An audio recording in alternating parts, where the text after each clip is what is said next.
Bonjour, merci de nous retrouver depuis votre chaîne Bosser à l'Ouest, une initiative que l'on doit au club TGV Bretagne. Aujourd'hui, depuis la gare de Vannes, acte 2, bilan. Bilan avec de nombreux interlocuteurs que l'on peut retrouver version papier, mais également numérique, dans la seconde newsletter octobre 2017 de Bosser à l'Ouest. Et avec nous, Bénédicte Lebrun. Bonjour Bénédicte. Bonjour, bonjour. Vous êtes présidente du club Morbihan Affaires. On va voir comment ce club de professionnels capitalise et entend bien miser sur cette nouvelle attractivité du territoire et ce nouveau timing, j'ai envie de dire, entre vous, le Golfe, Vannes et bien sûr Paris. Mais tout d'abord, rappelons quelle est la vocation de Morbihan Affaires.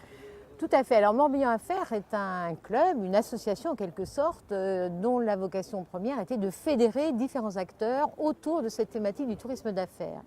L'idée a émergé tout simplement il y a 3 ans, très exactement, sous l'impulsion du département. L'idée étant de capitaliser sur la notoriété du département en matière de tourisme de loisirs pour proposer aux entreprises une offre de tourisme d'affaires dans notre département. Alors vous fédérez différents métiers, différentes expertises, différentes, j'ai envie de dire, différents professionnels. Qu'est-ce qu'on peut citer d'ailleurs?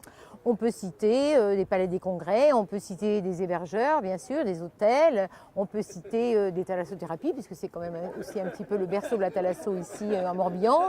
On peut citer bien sûr des prestataires liés au nautisme, puisque nous avons la chance d'habiter une région tournée vers la mer, bien sûr, un golfe du Morbihan qui est un terrain de jeu extraordinaire, et beaucoup de professionnels proposent des activités nautiques qui sont très prisées en général par les entreprises organisant des événements dans notre région. Alors Bénédicte Lebrun, en même temps avec un Vannes-Paris, un Paris-Vannes à moins de 2h30, aujourd'hui votre défi, j'ai envie de dire en tant que présidente, c'est peut-être de trouver une nouvelle articulation entre les professionnels de l'Île-de-France et la façon dont ils peuvent s'appuyer sur votre club Morbihan Affaires. Comment, sous quelle forme? Alors tout à fait, l'avantage c'est qu'aujourd'hui grâce à cette nouvelle ligne TGV, on va pouvoir répondre à des demandes de plus en plus fréquentes de formats séminaires courts. Autrement dit, sur une seule journée, on part de Paris ou de l'Île-de-France, on arrive en tout début de matinée à Vannes, moins de 2h30, vous l'avez dit, Vannes ou Auray d'ailleurs. De là, on peut organiser une matinée de travail, un déjeuner suivi d'une activité dans le golfe du Morbihan et repartir le soir et être à nouveau chez soi dans la soirée. Donc c'est vraiment quelque chose, ce sont des offres qu'on a l'intention de développer. Beaucoup d'agences organisatrices membres de Morbihan Affaires ont d'ores et déjà pensé à travailler sur des schémas et à les proposer. Alors de quoi peut-être réunir une vocation déjà ancienne, historique, vous l'avez dit, formidable terrain de jeu qu'est le golfe effectivement du Morbihan. Absolument. Et donc terrain de jeu mais terrain de business aujourd'hui.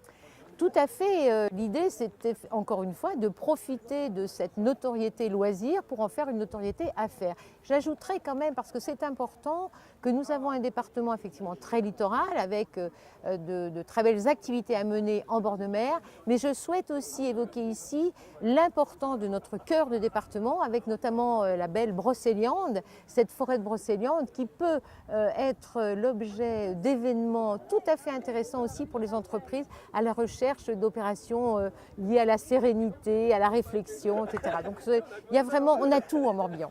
Bénédicte Lebrun, merci. Merci à vous.